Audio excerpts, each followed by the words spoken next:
All right. Hello and welcome everyone to another Chat and Learn here with Power to Fly.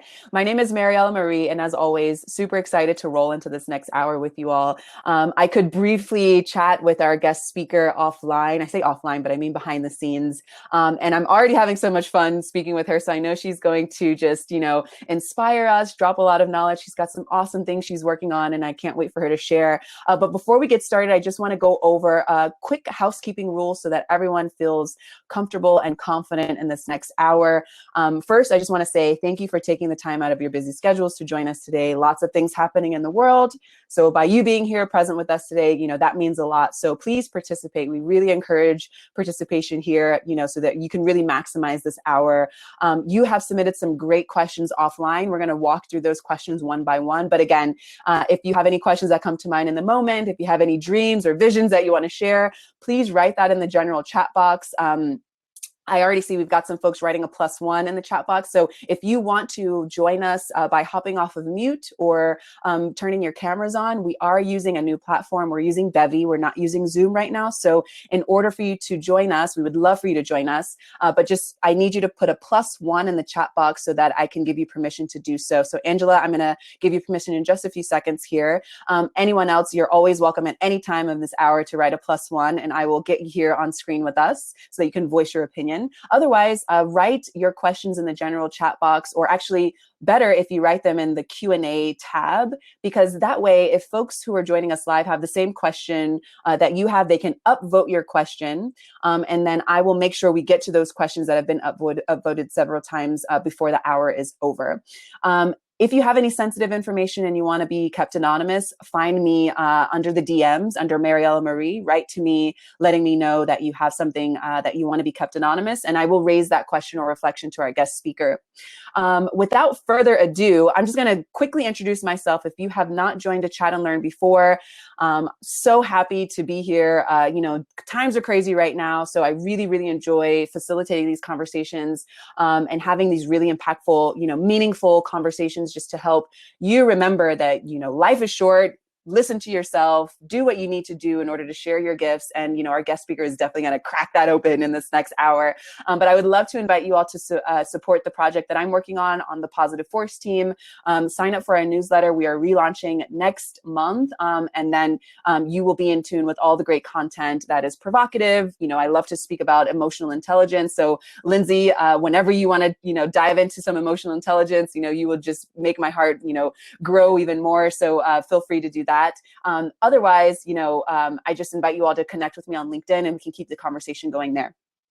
Without further ado, I'm going to pass the mic to our awesome guest speaker who is representing New York, but who is currently in Connecticut. We've got folks calling from all over. I'm just going to give you a shout out now. So we've got Kentucky representing, Buenos Aires, Argentina, Orange, California, Bridgewater, New Jersey, Florida, Jacksonville, Jupiter, Florida, New York City. Lindsey, you're calling from Connecticut. I know you mentioned why. I know you're representing New York as well, but let us know a little bit about yourself, how you came to learn about Power to Fly, and what you're excited to share with us today. Mariella, thank you so much. And I knew you were the kind of person I want to talk to when 5 minutes ago you reached out to me on LinkedIn, and I was there too. So we're the kind of people who do that right before we meet somebody. Hi, everybody. Thank you so much for being here, for taking the time to talk about your career. My name is Lindsey Pollack. I have been a career and workplace researcher, author, and speaker for about 20 years.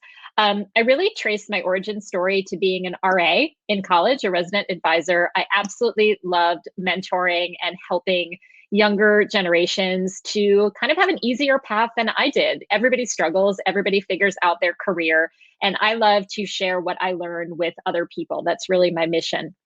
So my fourth book has just published on Tuesday, Recalculating, Navigate Your Career Through the Changing World of Work.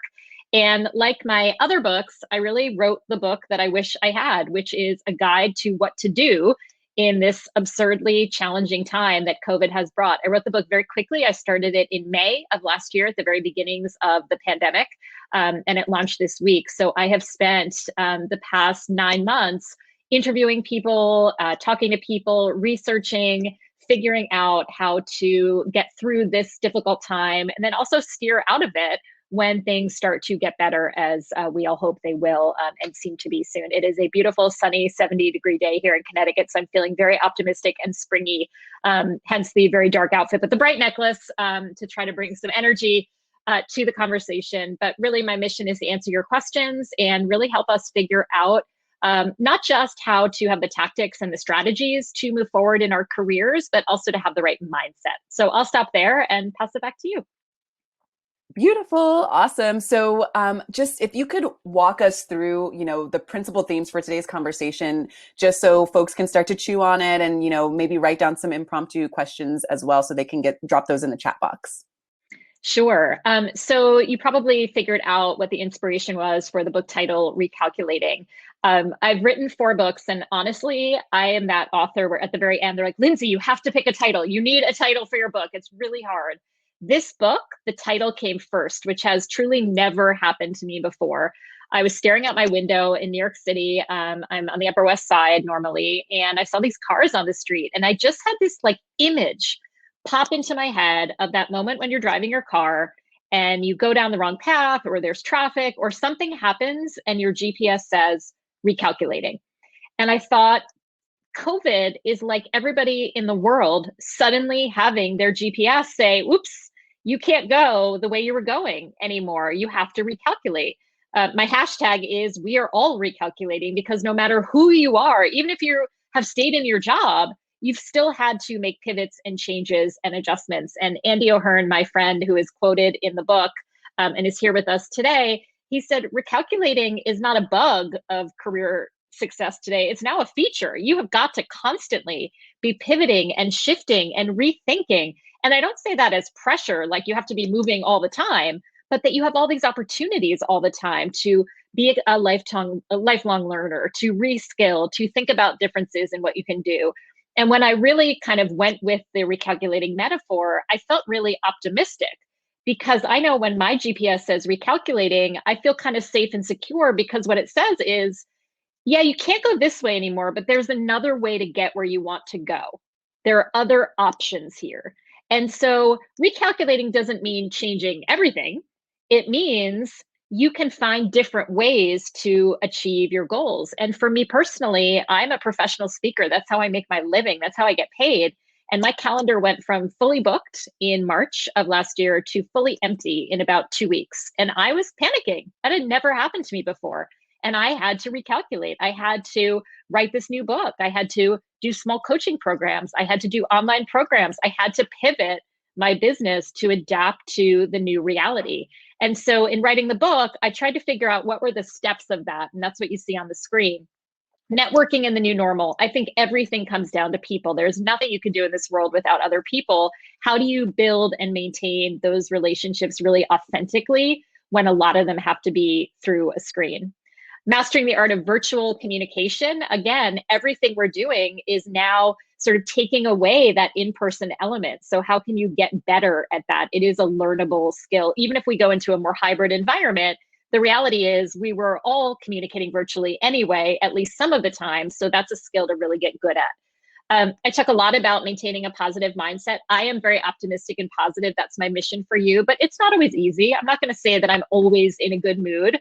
I'm always thinking of the positive. It's hard, but I choose to have that positive mindset. And when I am in a funk or feeling unmotivated, I have strategies that I can implement to get out of it when I'm ready. So I really want to share those with you. Building a resilient personal brand is about really figuring out what you want and who you are and how you can communicate that to other people. And if you don't like the idea of personal brand, some people don't like that word, it's just your reputation. What do people think of when they think of you? I think you need to be really deliberate and not sort of hope that people see you the way you want, but actually make efforts to ensure that people see you that way. And finally, skilling and reskilling for the future. We are going to need some new skill sets. It doesn't mean that everybody has to become a coder or learn how to develop artificial intelligence, but we're going to have to figure out what to do in order to thrive in these very changed times. For some people, that means soft skills. I think salary negotiation is a learnable skill. I think interviewing is a learnable skill. So I'm not just talking about technology. It's about identifying where you might have gaps and really having a growth mindset, which I'm sure we'll talk about, to decide that is something I can get better at. I'm not inherently bad and good at certain things. I can try and get better at anything. So I am super excited again to be here. Mariella, I love your energy. I saw some of the questions that came in, and I'm just delighted to share this idea and this concept with all of you. Yes. Well, first of all, congratulations Thank you. on taking the challenge of all the things that are going on in the world. Everything seems to be broken. As you said, your calendar went from full to empty, and you were practicing your adaptability, and I love that. And that's something. I mean, just because I love speaking about emotional intelligence, that is, you are practicing self-awareness, self-regulation, empathy, social, your social skills. How can you not allow this to deflate you, essentially, and how can you continue to listen to yourself and share the gifts that you have with the world? I love that you're highlighting the importance of soft skills, because again, empathy is a soft skill. You can train for it, but there's a certain way to train for empathy, and how can we be more responsible as consumers and producers, listening to our gifts and our dreams. So with that said, I just want to this hour is going to fly by, everyone. So I would really, really love you. I would invite you to participate with us. So I see that we've got some folks writing in the chat box. Angela, thank you so much for writing +1 and coming on screen with us. So feel free to hop off mute whenever you feel called to do so. If folks are joining the chat now, we are using Bevy. We're not using Zoom at the moment. So if you do want to join us, please write a +1 in the chat box, as Angela has, and I will give you permission to join Lindsey and I here so that you can come on camera with us. We believe in visibility. The more that we can be visible, the more we can empower ourselves and other people, so that they can see that we're living our truths, and we have, some similar questions as well. With that said, let's dive into these beautiful questions you all have submitted offline. So if this was your question and you want Lindsey to dive in deeper, write in the chat box. If this is not your question and you have a dream last night that you want to share, a tip and trip, tips and tricks of your own that you want to share, again, I invite you to participate. So Lindsey, let's start with this question here. How can you really maintain a positive attitude when there is no support system? Any advice? I would love to hear more about your positive mindset. So look, there are huge systemic challenges. I mean, just reading the news this morning, I was not in a good mood after reading about violence in our country and death rates and pandemic spread. This is a tough time. It is even more tough if you're a person of color, if you have different abilities, if you're part of an underrepresented group. There is a lot of systemic depression, I should say, or reasons to be really discouraged. And yet, we have to get up in the morning and ideally move forward in our careers. So while we work for systemic change, I think there are also some tricks, as you call them, that I try to apply when I want to get out of that mood. Now, sometimes I wallow. Sometimes I will say, you know what, I'm going to read about COVID deaths or watch a video and I'm going to let myself feel that. And I think that's really important, to not say, nope, I'm going to be happy all the time. Those who know me know I have a bit of a peanut M&M situation going on, where that's sort of my pandemic snack of choice. And sometimes I let myself do that. When I want to get out of it, I have cultivated over 20 years of my career, 46 years of my life, strategies to get myself out of it. And I would say the most important is regular therapy and mental health care, which if you need professional support, please get it. And there are so many more options than when I was just starting out in the workplace. Telehealth, hotlines, so many ways to get support. So number one, professional support, I think, is critical if you need it and when you need it, as most of us do. Second is, I've really cultivated my own support network. And I'm curious, the question said, when there is no support system, I think you have to build a support system. And I have certain friends, and I'm very selective. It's not every friend, but I have certain friends who are great. And we've I don't think we've planned it in advance, but I know if I'm having a bad day or I'm frustrated, these are people I can text and say, hey, Mariella, can we talk? Or I need to get pumped up. Or, hey, I have to do this scary thing. Like, can you give me some advice? And I have certain people in my life who I've cultivated, and they're not always available, but I think it's helpful. And one trick I used to do with my mom when I was in college, we called it sandwiching, which is when I had to do something scary or uncomfortable, I would call her before I did the thing and say, Mom, I got to do this thing. I don't want to do it. I want to do it. And she'd be like, you can do it. You can do it. You can do it. Call me after. And then I would do the scary thing knowing that I had this sort of safety net to fall into after, even if it went terribly. And then I would call her after. So I've sort of started that with some friends where we sandwich. So I think if you don't have friends or family members, go find a community. And I think a place like Power to Fly is a great place to do it. Some people even find it online. Find those people who can be that support network. It doesn't happen by magic. You have to really be mindful of cultivating those kinds of relationships. But I do not do anything alone ever. It is all about the other people that I've cultivated in my life. That, and I love that you're highlighting the importance of, let's say, self-care and mental resilience, right? I don't know if you're familiar with Yuval Noah Harari. He is one of my favorite writers and speakers these days. He's from Israel and he's a historian, and he speaks about, what we do best as Homo sapiens. In his career, as a historian, all the things that have gone up and down and up and down and up and down for generations, the one thing we know how to do really well is telling fiction, right? So creating stories, and how, especially now, everything is changing. We're now having to reshape our story because we're seeing that things aren't working the way that, there's so much violence, there's so much, crazy stuff happening that, it's time to create a new story. And so one of the things that he highlights that you're highlighting that I love is just like another, adding to the pillar of, how to just stay hopeful as well, is to be adaptable and to also, speak to friends or your community so you don't have to go through everything alone. Right now we're battling isolation, right, with this pandemic. And so a lot of folks are experiencing loneliness. There's a epidemic now of loneliness, right? So I would love to hear you actually speak on, how to transform loneliness into healthy aloneness, if that makes sense. So having your solitude so that you can, fall back on these anchors. Like, you said you spoke with your mom and you did the sandwich thing that I love. How can folks, really find the power in solitude instead of, caving in because of isolation? I know that's a chewy topic to dive into, but I would love to hear you crack that open. It's interesting. I think I've dealt with it more than others because I've had my own business for so long. And when I launched my business in 2002, most of my friends had jobs. I was only 28. And so I felt very isolated. And it wasn't physical isolation. I could go to a coffee shop. It was sort of the mental isolation of feeling like I was the only one doing what I was doing. And what was really important for me is to find community. And I know I've talked about that a lot. But there are so many places, and I think of people maybe in recovery from alcoholism or drugs who go to a 12-step meeting, for example. There are places to go to support you. And I'm not sure how much we have to get good at solitude if we don't want to, right? Certainly you want to be reflective, but I think people have different personality types. I'm sort of a mix of introvert and extroverted. I really like my alone time. I like to recharge. My husband, for example, he likes to be around people. That's what recharges him. That's really good for him.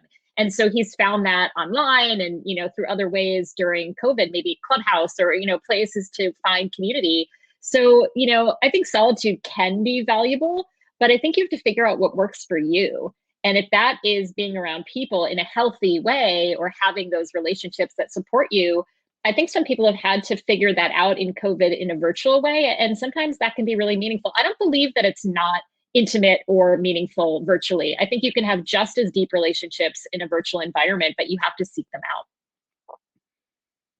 Thank you for that reflection. That moves me into this next question here. So how important is technology and what aspects should we emphasize in order to be able to adapt in the changing world?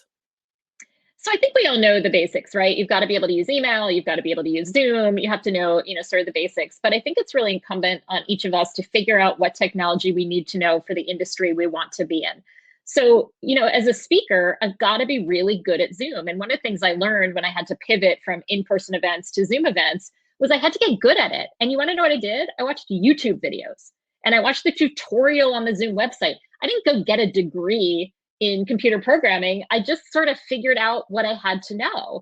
I had to get good at my lighting and my camera, right? So I just read the instructions. So I don't think it's often hard. We just kind of go, some of us just sort of say, oh, it's technology, but often it's quite user friendly. And a couple of people, there was someone in the chat who talked about data analytics. I think that we almost overemphasize everybody has to learn to code, everybody has to learn data analytics. That's not necessarily the case. And I interviewed someone from General Assembly for the book, and they do a lot of computer programming classes. And they said they're really mindful when they do intake because it's expensive to do General Assembly. And they said they're really mindful to ask people who want to go and pay thousands of dollars to become coders. And they say, have you tried coding? Have you ever watched a video for 5 minutes and given it a shot? Because don't just do it because you think it's a skill that you need.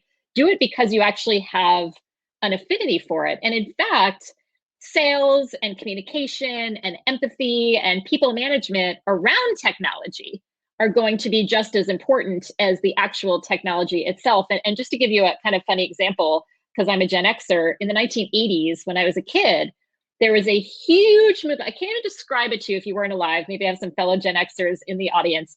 Everybody said Japan is going to be the top economy of the future. Every kid should learn Japanese. There were all these Japanese language programs. Everyone was putting their kid in Japanese classes. And guess what? Japan was on the verge of a 10-year decline and is not the superpower that people expected it to become. Japan is a wonderful place, but it did not turn out to be the place you had to be successful. They were wrong.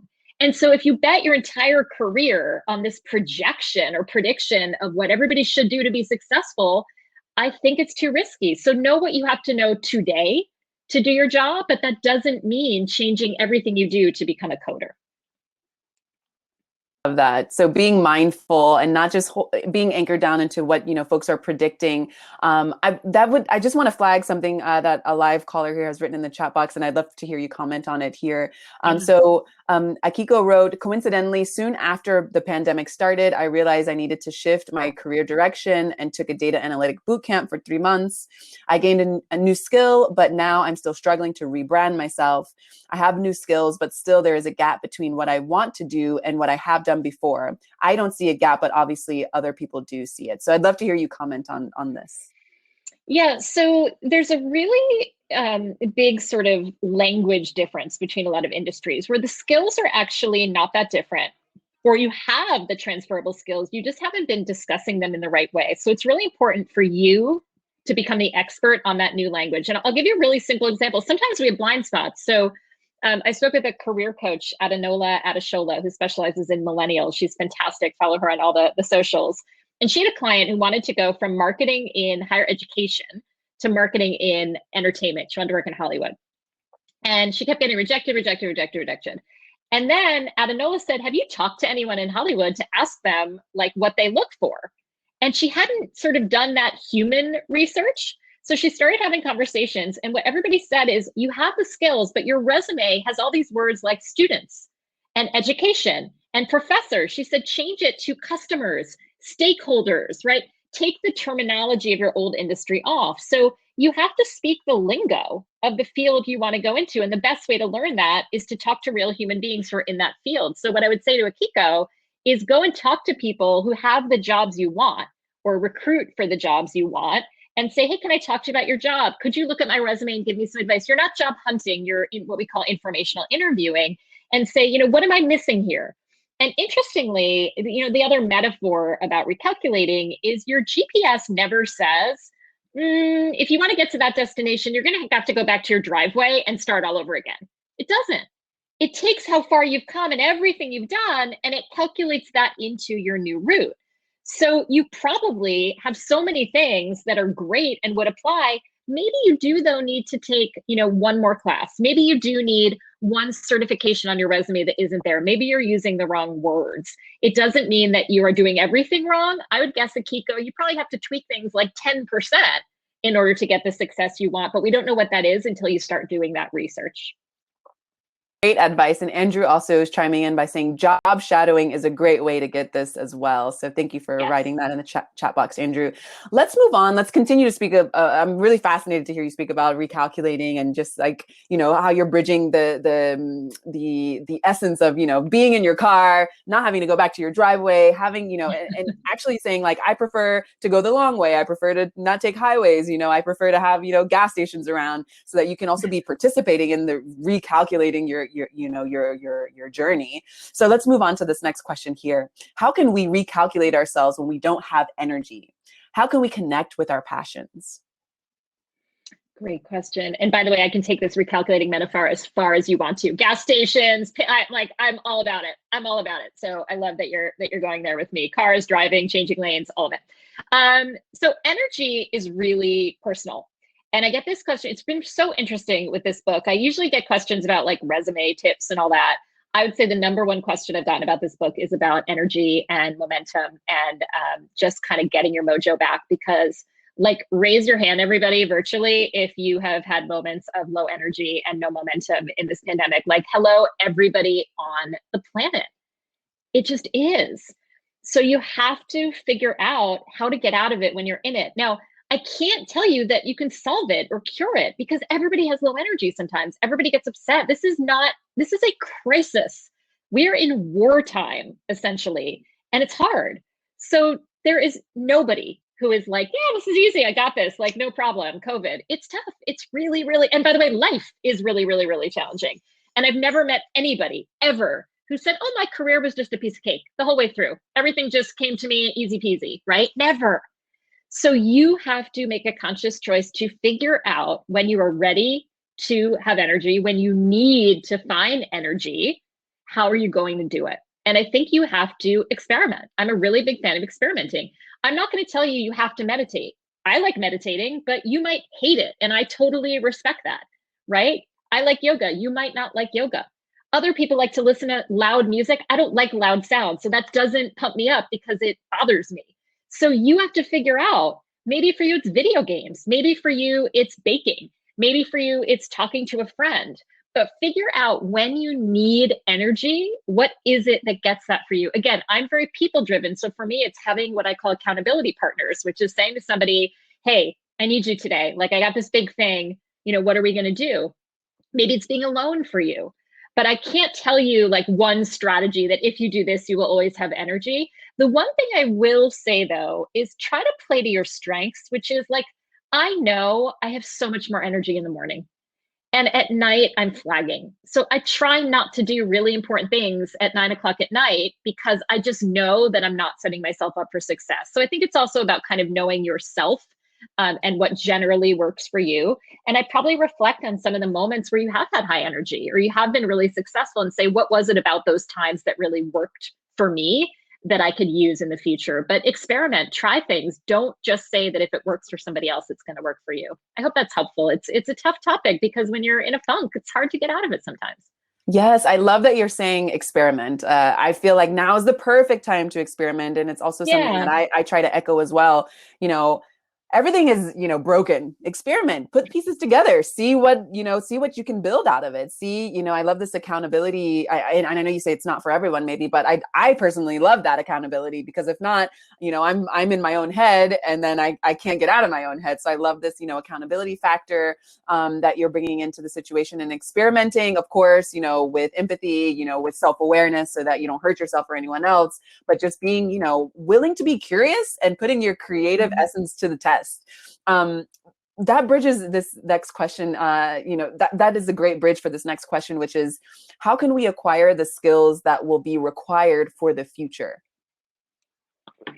So again, I kind of go back to that earlier conversation. I don't trust anyone who tells you that you have to learn this one skill, coding or something like that.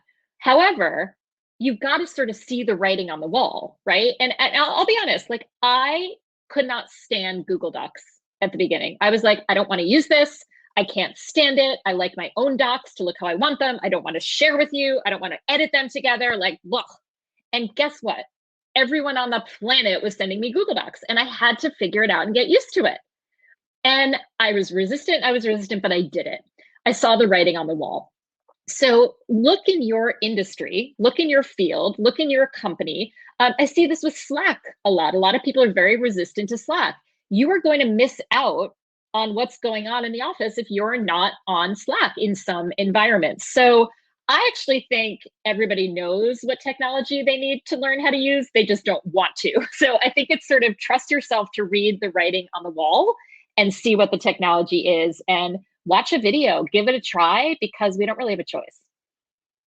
Absolutely. And Sheila, thank you for joining us here. I see we've got Angela and Sheila here who are on the screen. Go ahead for your question or your reflection. Well, it's a reflection. I was really nervous about Slack because it was just one more tool and I wasn't sure exactly how it worked. And the first couple of Slack channels I joined, I didn't know enough about it. I finally got someone to explain Slack to me, spent about an hour. Now I've got to go tell a couple people to send me new invitations, but I've joined a bunch of Slack groups. I've got the Slack app on my computer and on my phone. And it's a nice, quick way to communicate about specific topics. And as far as other technology, you're using a new technology right now. It's not the same one you've always used for Power to Fly. And that's what I'm seeing with everybody is, and if you did a class on Zoom a month ago with Zoom, they've changed it. So you can't, people talk about they can't wait for things to get back to some static normal. It's not going to happen. It's going to continue to evolve. 100%. I couldn't agree more. Absolutely. And I'm sure we've got folks who aren't on camera who are like, nodding their heads as well, because yeah, things change. As you said, adaptability is key. And especially in the world of technology and now a lot of us are stuck behind our computers and our phones. We can't do things in person so much. So I love that, to be flexible, to be adaptable, to figure out how to engage in the community is very, it's kind of like we're going back to our instinct. How can we connect? Like you said, it's hard to do things on our own. We need this social ability. And speaking to Sheila's point with this like normal or new normal, as people are coining it, I would love to transition to this question here. I feel like the new normal has massively opened the opportunity to network. How can we make the most out of it? That whole word new normal just cracks me up. I used it because it's trendy, but yeah, who knows what this is going to look like? And it's a new normal every single day, Sheila. I think that's such a good point. I don't think networking has changed. I think the concept is exactly the same as it's always been. We just have a lot more different ways to do it. So to me, and networking is another one of those words that people get really, icked out about. Like, I don't even think people use it that much anymore. It's just making friends. It's just building relationships and maintaining them. It's just getting to know people. And what I find really interesting, particularly with women, is like, I wouldn't hesitate to say, hey, Mariella, I love your sweater. Where'd you get it? Right? Or, it looks terrific on you. Where do you get your haircut? I need a new salon. Wouldn't hesitate. But if I say, hey, I'm looking for a job in marketing, do you happen to know anybody in the field? Suddenly it's networking and I don't know how to do it and I get really nervous. So you've got to apply the same rules. And where I think people make the biggest mistake, there are two mistakes I think people make in networking in any format. One is, I think, being too formal too fast, right? I wouldn't say, dear Mariella, I really enjoy the shirt that you're wearing. And here's 17 paragraphs about my background. Could you tell me where you got it? I would be more casual and friendly.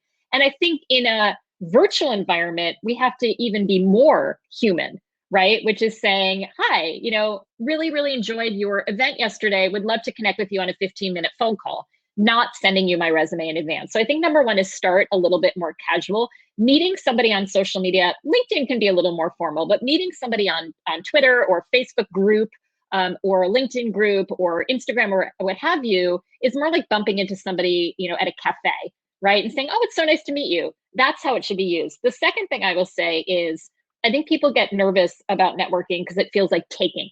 It feels like asking for too much. And that is uncomfortable, especially if you're job hunting and feel like you're always in the position of asking. For 6 years, I was an official spokesperson for LinkedIn. And I taught people how to use LinkedIn.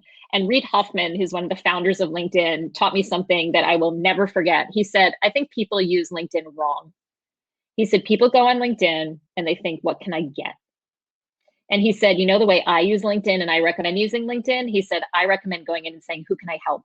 What can I give? And I think that instinct is actually really strong in people because of the pandemic. One of the top Google searches in April of 2020 was, how can I help?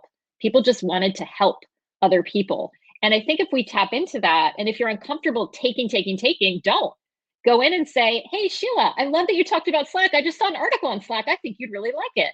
Or I interviewed so many people for the book who got laid off from a company. They formed sort of text chains with other people who had been laid off from the same company, and they all helped each other.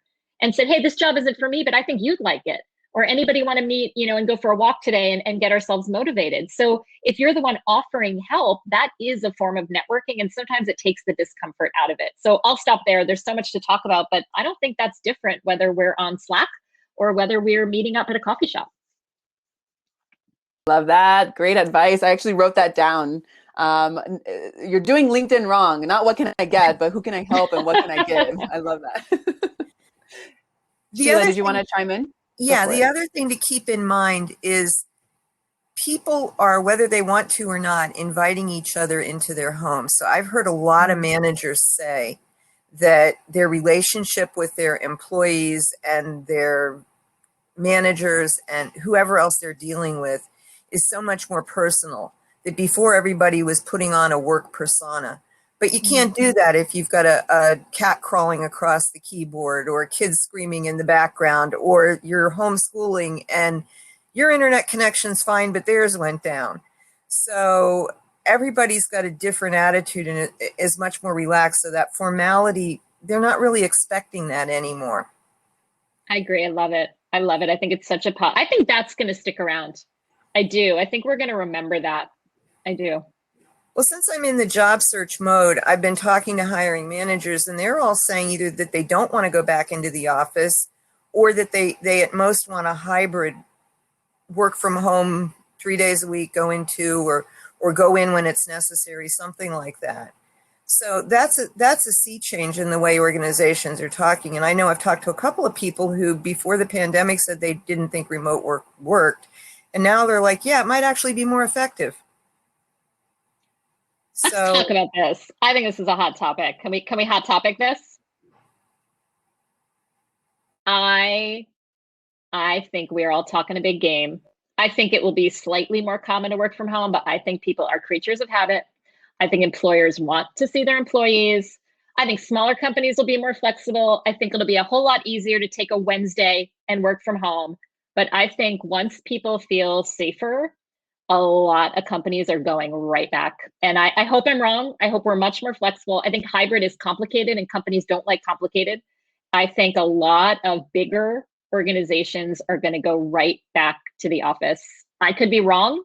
Again, I think it'll be more flexible, but I see a lot of companies that can't wait to get people back the way they were. We'll see. I'm curious. I hope I'm wrong.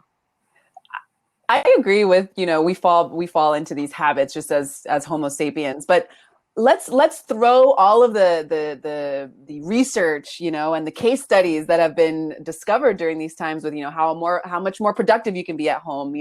Why do you think folks will want to come back, or maybe just the bigger organizations? Why do you think they will want to go back into the office? Do you think it has to do with control, or they don't trust their employees? What do you think aside from habit, why do you think that will happen?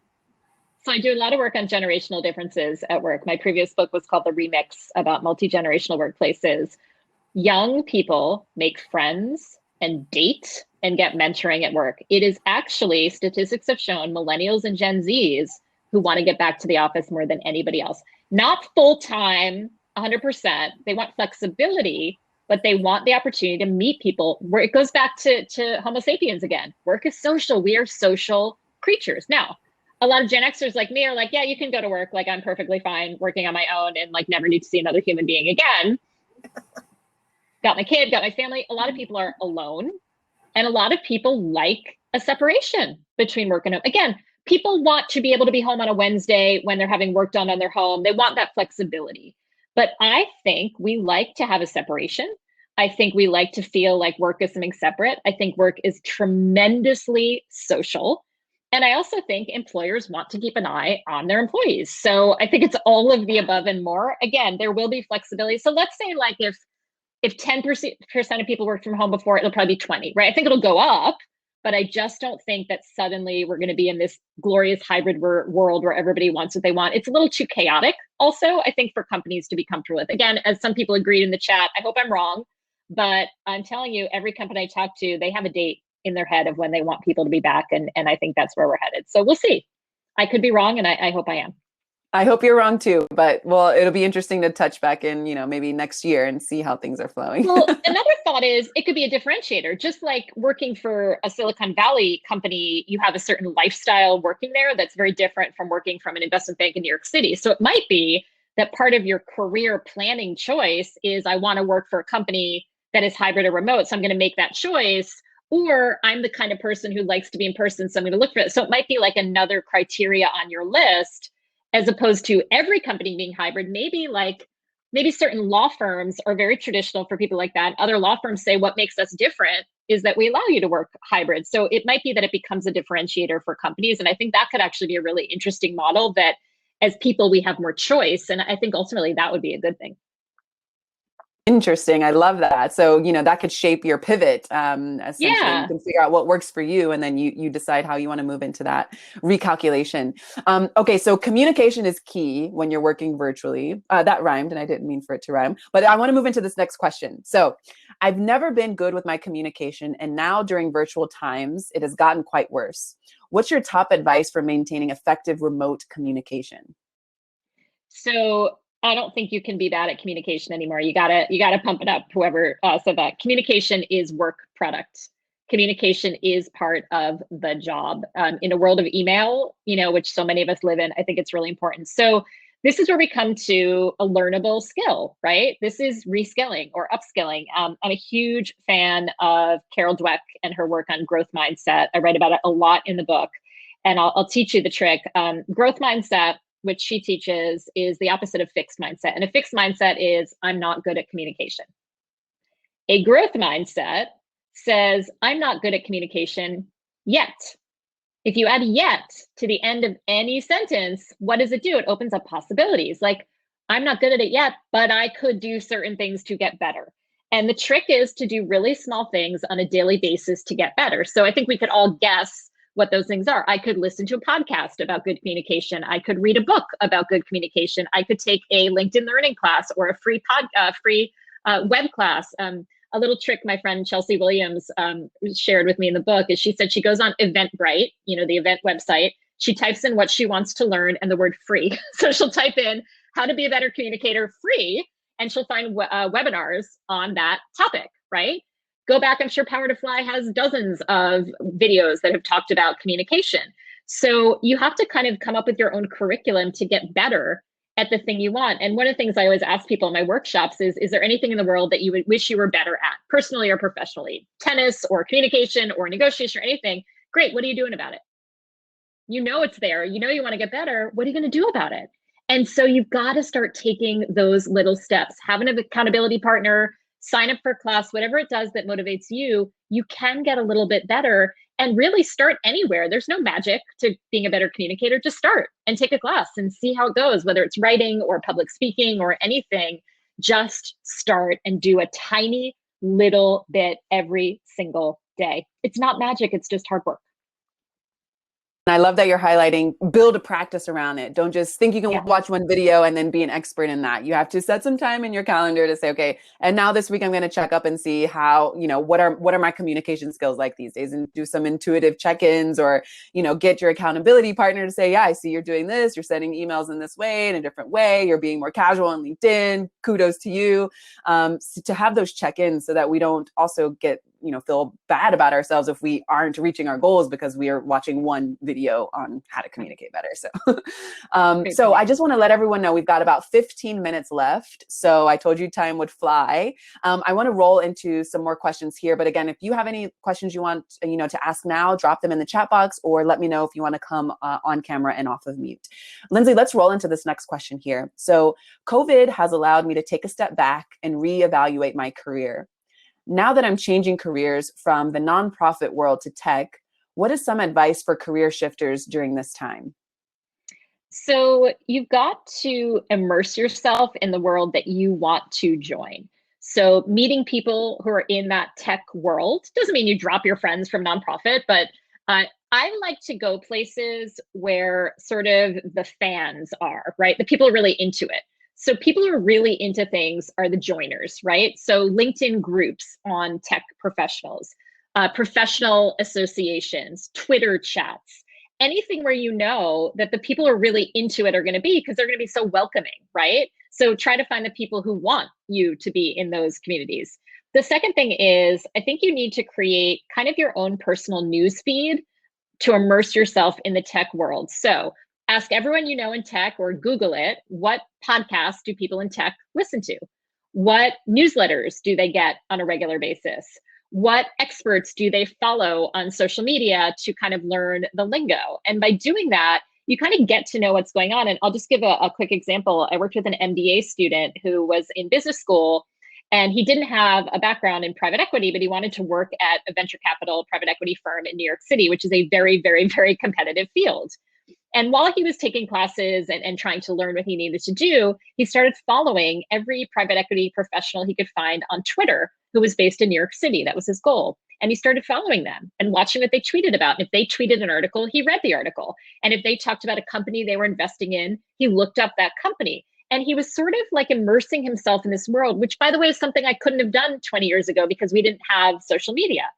So one day he sees all these venture capitalists having a conversation about something he had been studying in one of his classes. So he jumped in to the conversation and said, "Hi, I've been listening. I'm an MBA student. We're studying this. I have a question, or I want to comment." And so he kind of like very slowly gets himself in the conversation on social, dipping a toe, nothing dramatic. Months later, some of the people in venture capital in New York start talking about a conference, and they're tweeting about attending this big conference. So he's a student, he has no money. He calls up the conference planners, this is pre-COVID, and says, "Hey, I'm a student, I have no money, but I'm really interested in an MBA. Can I volunteer to, I don't know, work at the check-in desk or do something to help?" And they said, "Yeah, absolutely." Don't really get requests like that a lot. He goes to this event, he gets in, he's wearing his name tag. He walks up to some of the most powerful venture capitalists in New York City and says, "Hi, I'm Justin, we met on Twitter." And he has things to talk about with them because he knows what they're interested in. He knows the language they speak because he's been studying it. And they're like wildly impressed that he's done all this research. Everything I just mentioned to you was free, available to absolutely anybody, and nobody does it. So you can create your own curriculum of becoming an insider just by following people on social media. That's all you have to do. It takes time, but anybody can do it. And companies and individuals are just putting this stuff out there, spoon feeding it to you. And all you have to do is listen. So I would immerse yourself in tech if that's where you want to be. Absolutely. Great advice. Yeah, Sheila, go for it. Go for it. Okay. I'm in tech, but that's a very broad category. So if you want to go into tech, the first thing is, what does that mean to you? And see what roles there are out there. Then, in addition to LinkedIn, there are a lot of LinkedIn groups, but there are also a lot of groups on Meetup. You were mentioning about networking. I've always been a terrible networker, really bad. So this year I was like, okay, I need to network. And then I found out about a conference, this Agile conference that was global. So I joined everything I possibly could, met people from, I think I've added 1,000 connections all over the world that are relevant to what I want to do. And now I'm finding that some of the thought leaders are hashtagging my name when they put a comment out there. So I know that's possible to do that because I was expecting that to take years, if ever. But the big thing is figure out what you want and then look for where there are meetings you can attend. In Meetup, if you know what subject you're interested in and take off the location restrictions, you may find out about things in other countries that are great. I've got a lot of connections now in Europe. There's a really good group of women in Sri Lanka. I didn't know anybody from there, but I just found it through this festival and through Meetup. And very, very similar interests. Great. Thank you for sharing that. That's beautiful. Congratulations, Sheila. Lindsey, do you want to chime in on what Sheila just shared? I love it. I don't believe you that you weren't a good networker, because if you weren't, you wouldn't be on screen on this Power to Fly session. So I think either you've improved massively or you're not giving yourself the credit, Sheila. I really want to second what you said about improve massively. I love it. I love it. I want to second what you said about specializing and knowing what you need. Things like tech, marketing are these huge categories, and people who are in them, as you are, know that you have to specialize. So I also think by kind of having this social media newsfeed idea, it helps you do that. So maybe start really broad and then say, oh, you know what? I'm really noticing that what I'm actually interested in is cryptocurrency, or I'm really actually interested in data analytics. So you can learn that by following. Just in general, we spend way too much time in our heads trying to figure this stuff out. Go do something. Follow a company, take a webinar, join a meetup. I guarantee you anything you do will start eliminating some ideas and driving you towards others. But if you try to figure it out in your head, you're just going to drive yourself nuts. So you've got to get out there and try things, and that will help you zone in on what it is that you want. Awesome. Thank you for that. Great advice. Thank you again, Sheila, for sharing your journey. And hopefully that is your visibility here. Hopefully will inspire others to, take some tips and tricks that have worked for you. Okay, so we've got about 8 minutes left. Let's talk a little bit about what's happened this past year. So this question rings true to that. During this past year, I lost the sense of belonging to my company. Do you have any activities or ideas we can introduce to our teams in order to gain back those common spaces we lost? Oh, that's such a beautiful question. I think it has to be really deliberate, and I love that you're thinking about it. And it's so interesting to me that you use the word belonging. I'm working on a research project where we've interviewed 75 human resources professionals at different companies. And that word, I've just never heard it the way I'm hearing it now. Belonging is so critical. So a couple things. Interestingly, a lot of people think of belonging as big group activities, but it seems to counterintuitively be that one-on-one connections foster a sense of belonging. So making sure that every single person on your team or at your organization has one-on-one relationships. So for instance, one small company that I worked with, they had the senior executive team was each given a list. They cut up everybody in the company into lists. And they said, here, Mariella, here are the 10 people you need to call on a weekly basis to check in with them and just say, hey, just want to check in, see how you're doing. So I think one-on-one connection is really powerful. Number two, all of the stats over the past year, such a small thing, say the number one driver of engagement is having a camera on. Now, I'm not saying there are a lot of people who are uncomfortable showing their background, they don't have strong Wi-Fi, but when possible, I would give everybody the same virtual background. And I would try as much as possible, you can give people the out, but a lot of people, particularly young people, would like to have camera on, and it's often the executives and leaders who don't do it. So I think camera on can be really, really powerful. The third thing is really old-fashioned, which is t-shirts and swag and email signature lines and anything little that says everybody's going to do the same thing. There was one law firm where they gave everybody the same polo shirt, and they said to wear it on the same day. So the partners were wearing the same shirt as the entry-level associates. Those little choices can make a huge difference to people really feeling connected. And the final thing I want to share is sometimes it doesn't work when it's the senior leaders telling everybody, you're going to feel belonging, right? We're building culture. This is going to be fun. And you're like, this is so not fun. So some companies have tasked employees with being the creators of events and saying, here, we don't want to tell you what's fun or what will make you feel a sense of belonging. Go and create something. So if you empower, maybe it's affinity groups or certain leaders of different teams, let people create their own fun and belonging. As long as it's inclusive, I think that that can be powerful. One example of that is a lot of banks have these classes of interns that come in or classes of first-year associates. And instead of saying the executives are going to host a Zoom and it's going to be fun, they said, here's a budget, here's $500, go create a fun event. And they empowered the young people to do it for themselves. And I think that can be powerful as well. So don't overthink it. The small stuff makes a really big difference. Just reaching out and saying, how are you? How are you doing? I think that creates a lot of belonging that people kind of think they have to do a huge initiative, and it's really just about checking in. Absolutely. I love that. Sheila also comments, what about Zoom breakout rooms with instructions to talk about something other than work, like virtual coffee or potluck lunch? Awesome. Yeah, random breakout rooms do really well, right? When it's like, hey, let's all get on. I also think non-mandatory fun is really important. So I know one company where they say from 12 to 1, we're going to have an open Zoom. And if you want to eat your lunch with everybody, jump on. And if you don't, that's cool. But if you want to, it's sort of this random opportunity. We have no random connecting anymore. So the idea of anything being randomized, I think is really exciting to people, that you might just happen to be put in a room with somebody, as opposed to everything being planned out is really great. So I love that idea as long as it's not. I just am so against, I think we had so much forced fun at the beginning of this. I was like, I am not having fun at all, having cocktails with people on Zoom. 27 faces, not fun. So let me make my choice of what I want to be fun. So I feel very strongly about no forced fun. I love that. No forced fun. That's great. No forced fun. There's a platform I had the opportunity to interview their founders. It's called Icebreakers.